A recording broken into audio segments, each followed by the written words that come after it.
Ivy! Tanghali na ay nasa badig ka pa rin! Malakas na sigaw ni Mang Nonoy sa manugang ng umagang iyon. Itay, pasensya na po kayo sa akin. Masama po kasi ang pakiramdam ko. Daing ni Ivy sa biyanan dahil nahihilo siya at hindi niya kayang bumangon. Masama ang pakiramdam mo? O tinatamad ka lamang magtrabaho dito sa bahay? Hindi naniniwalang tanong sa kanya ng biyanang lalaki. Nonoy, naglilihis si Ivy at kasalukuyang magdadalawang buwan ang kanyang dinadalang sanggol. Kaya pabayaan mo na lamang siya magpahinga at ako na lamang ang gagawa ng mga gawaing bahay. Pakiusap ni Aling Minda sa asawa. Kinukonsenti mo ang katamaran ng babaeng yan.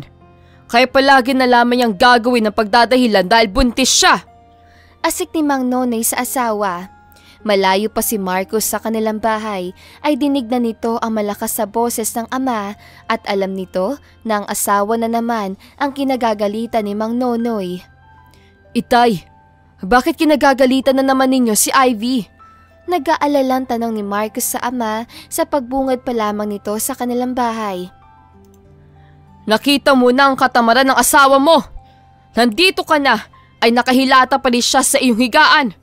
Galit na sagot ni Mang Nonoy sa anak. Itay, pagpasensyahan na po ninyo ang aking asawa dahil kasalukuyan po siya nagdadalang tao. Pabayaan na lamang po natin siya magpahinga at ako na lamang ang gagawa ng mga gawaing bahay na kailangan niyang gawin. Pakiusap ni Marcos sa ama. Muli na namang walang nagawa si Mang Nonoy dahil ang mag-inang Marcos at Aling Minda ang gumawa ng lahat ng mga gawaing bahay. Samantala, sumuko na si Zack dahil sa 8 buwang paghahanap nila kay Cheka ay hindi nila ito natagpuan. Isinusuko ko na po ang aking karapatan sa iyong anak. Ginawa ko na po ang lahat, ngunit talagang hindi ko siya natagpuan. At kung ano man ang kaparusahang ibig niyong igawad sa akin, ay maluwag kong tatanggapin. Mapagpakumbaba at malungkot na sabi ni Zack sa mag-asawang Isabel at Javier. Kami man ay malaki din ang naging pagkukulang sa aming anak. Pinilit namin siya na magpakasal sa iyo, kaya napilita siyang umalis. Sa ngayon ay hindi namin alam kung nasaan siya at hindi rin namin alam kung anong klase ng buhay ang kanyang kinasasadlakan. Malungkot at nangingilit ang mga luhang sabi ni Isabel sa kanya. Ako lamang po ang dapat sisihin kung bakit nasira ang buhay ni Cheka. Biglang napaiyak na sabi niya sa mga magulang ng babaeng labis siyang minamahal. Mabuti naman at alam mo na isa kang makasarili at walang pakundangang tao. Marahil ay yan ang nakita ni Cheka sa iyo, kaya kanya tinanggihan. Tiimbagang nasabi ni Javier. Hindi niya masisisi ang ama ni Cheka kung makapagsalita man ito sa kanya ng masakit. Kulang pa nga ang mga pananalitang iyon para mabayaran niya ang lahat ng kanyang mga kasalanan. Magpapaalam po ako sa inyo. Aalis po ako ng bansa at marahil ay matatagalan pa bago ako muling makabalik. Patawarin po ninyo ako sa lahat ng aking mga nagawang kasalanan at sana ay tigilan na rin ako ng pang-uusig ng aking konsensya. Tuluyan nang pumatak ang luhang sabi niya sa mga ito. Kung ganoon, ay pinagbabayaran mo na ang mga kasalanan na nagawa mo kay Cheka. Ani ni Isabel sa kanya. Mas gugustuhin ko pa po ang makulong kesa malaya nga ako, ngunit nakakulong naman ang aking isipan at konsensya. Bahala na ang Diyos sa magparusa sa iyo. Dagdag pa ni Javier na lalong nakapagpabigat sa kanyang kalooban.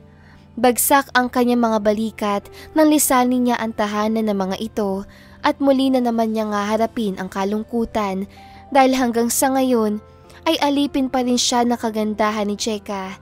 Ngunit naangkin man niya ito ng 1 beses ay habang panahon naman ng pagdurusa ang kapalit. Marcos, hindi ba tayo maaaring bumukod ng tirahan? Malungkot na tanong ni Ivy sa asawa habang nagpapahinga silang dalawa sa balkonahe. at kasalukuyan namang nakikipaglamay sa namatay na kaibigan ang kanyang mga biyanan. Ivy, alam ko na nahihirapan kang pakasamahan ng Itay, ngunit humihingi pa ako sa iyo ng konting panahon dahil hindi ko pa sila maiiwan sa ngayon. Nagpapaunawang sagot ni Marcus sa kanya. Marcus, wala namang magbabago kahit hindi na tayo dito nakatira. Sa kanila pa rin naman mapupunta ang sweldo mo at pagkakasyahin na lamang natin ang perang nakukuha mo buhat sa mga tips sa iyo ng mga customer mo sa restaurant. Muling pakiusap niya sa asawa. Ngunit nangako ako kay Itay na hindi ko sila iiwan kahit na mag-asawa na tayong dalawa. Giit pa rin ito sa kanya. Marcus, alam mo naman na kaya kong tiisin ang lahat ng hirap para sa iyo. Ngunit ang buhay na ng ating anak ang nakasalalay sa pagkakataong ito. Kaya nakikiusap ako sa iyo. Marcus, bumukod na tayo ng tirahan. Muling samo niya sa asawa. Ivy, hindi naman kita pababayaan kahit na dito tayo nakatira. Alon nito sa kanya. Maselan ang pagbubuntis ko at ang sabi ng doktor ay kailangan ko ng complete bed rest hanggang sa makapanganak ako. Kung yun ang kailangan, ay di mananatili kang nakahiga at ako ang bahalang mag-asikaso sa iyo. Pangako nito sa kanya. Wala siyang nagawa sapagkat kahit anong pakiusap at paliwanag ang gawin niya dito, ay hindi pa rin niya napabagong isipan ni Marcus. Lihim tuloy na nagdurusa ang kanyang kalooban at labis siya nag-aalala sa kanyang magiging anak. Bukas ng gabi ay papasok na ulit ako sa restaurant. Pero huwag kang mag-alala dahil ipagbibiling kita kay Inay at alam ko na hindi kanya pababayaan. Sabi pa nito sa kanya bago siya niyakap na mahigpit. Hindi na lamang siya nagpahalata na hindi niya gusto ang naging pasya nito. Wala naman siya magagawa dahil mahina siya at wala siyang mapupuntahan. Isa pa, mahal na mahal niya si Marcus at parang hindi niya makakayang malayo dito. Kinabukasan ay maagang bumangon si Marcus. Naglinis siya ng buong palibot at pagkatapos ay nag-igib siya ng tubig na gagamitin nila sa buong maghapon. Nilabhan din niya ang lahat ng marurumi nilang damit na mag-asawa. Habang nanatiling nakahiga lamang si Ivy. Nang matapos siya sa lahat ng mga gawaing bahay, ay binuhat naman niya patungo sa banyo ang asawa at tinulungan niya ito sa paliligo. Maraming salamat, Marcus. Nakangiting sabi ni Ivy sa kanya habang binabanlawan niya ang buong katawan nito.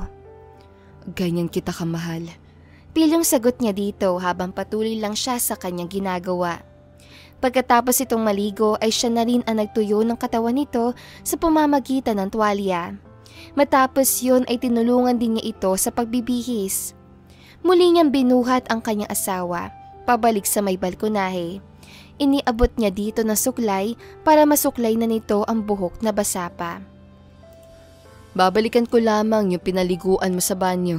Baka mapasukan pa ng Itay at alam mo na kung ano mangyayari. Paalam niya dito bago siya nagmamadaling nagbalik sa banyo. Inay, kayo na sana ang bahala kay Ivy kapag wala ako. Alam naman ninyo na maselan ang kanyang kalagayan, kaya pakialalayan nyo na lang siya. Pakiusap ni Marcus sa ina nang makita niya ito na nagluluto ng kanilang pananghalian. Huwag ka mag-alala at ako na ang bahala sa asawa mo. Nakakaunawang sagot ng kanyang ina. Nilinis na niya ang banyo matapos niyang maipagbilin sa ina si Ivy. At dahil nalibang siya sa kanyang ginagawa, ay hindi na niya namalayan ang pagdating ng kanyang ama. Nakapaligo na pala ang senyorita natin! May pasaring nasabi ni Mang Nonoy nang maabutan nito ang manugang habang nagsusuklay ng basang buhok sa balkonahe. Hindi na lamang pinansin ni Ivy ang sinabi ng biyanang lalaki sapagkat ayaw niya na mapagsalitaan na naman siya nito ng masasakit na pananalita. Nonoy, huwag mo naman paringgan pa si Ivy.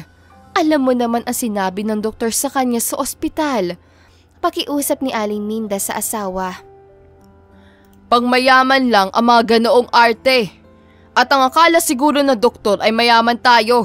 Kaya pinagsabihan ng ganoon ang magaling mong manugang. Bakit ba naman ikaw ay hindi nagaganyan? Samantalang 7 ang naging anak natin. Muling sabi ni Mang Nonoy na alam niyang siya ang pinariringgan. Naulinigan naman ni Marcus ang malakas sa boses ng ama kaya nagmamadali na nitong isinampay ang kanyang mga damit na pinapaliguan. Marcus, parito ka nga at tulungan mo ko sa pagluluto ng ating ulam. Nakakahiya naman sa asawa mo kung mahuhuli tayo sa pagkain sa oras sa pananghalian. Hindi mapigil ang pagpaparinig ng ama nito sa kanya.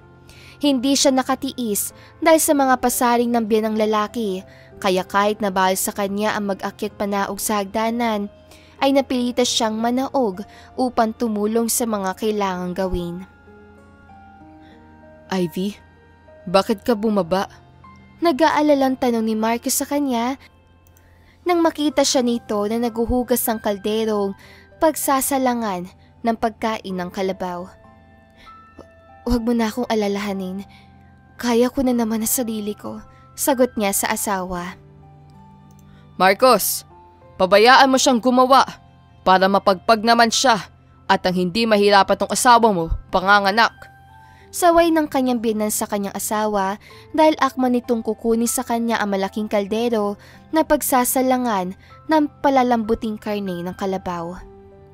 Tiimbagang si Marcos habang hinihiwa nito ang nasabing mga karne at siya naman ay nagpaparikit ng apoy dahil sa kahoy isasalang ang nasabing kaldero na may lumang tubig. Mahirap para sa kanya ang gawaing iyon dahil may kabigatan ang nasabing kaldero at talagang nahirapan siya sa pag-ihip bago niya napadigas ang apoy sa kalang de kahoy. Ngunit matapos niyang isalang ang malaking kaldero na may lamang tubig, ay may naramdaman na siyang mainit na likido na umagos sa pagitan ng kanyang mga hita. Kasabay nun ay ang panginginig ng kanyang dalawang tuhod, kaya napahawak siya sa may kalan. Ivy, bakit? Tanong ni Marcos sa kanya na makita nito ang kanyang pamumutla. Hindi siya nakasagot sapagkat may naramdaman siyang matinding hilab sa kanyang sinapupunan. At nang tignan niya ang kanyang mga paa, ay may masaganang dugo ng umaagos doon.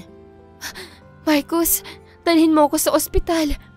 Hiling niya sa asawa dahil nalalamig na ang kanyang buong katawan. Bakit? Malakas na tanong nito sa kanya bago siya mabilis sa dinaluhan. Tinudugo ako. Sagot niya dito bago niya itinuro ang kanyang mga paa at hita na inaagusan ng buhay na dugo. Mabilis siyang binuhat ni Marcus at pagkatapos ay walang paalam itong nagtatakbo palabas sa may kalsada.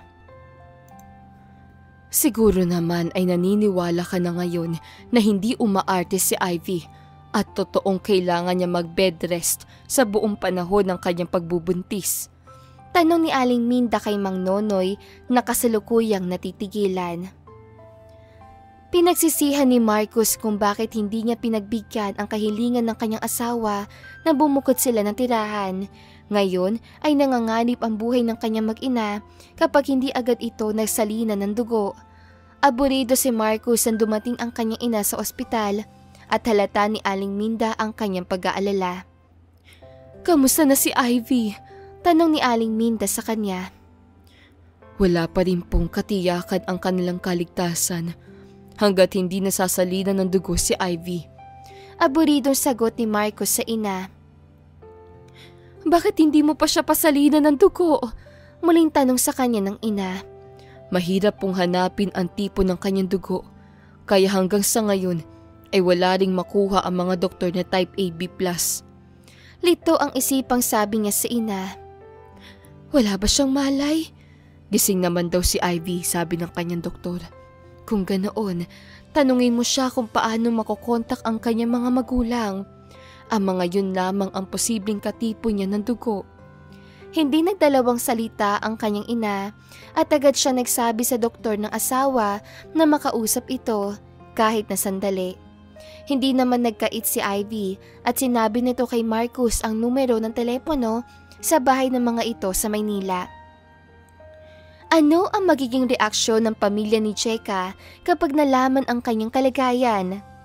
At dito po nagtatapos ang kabanata ng ating kwento. Huwag kalimutang i-like, i-share at mag-subscribe para updated ka sa susunod na episode. Kita-kits sa next chapter!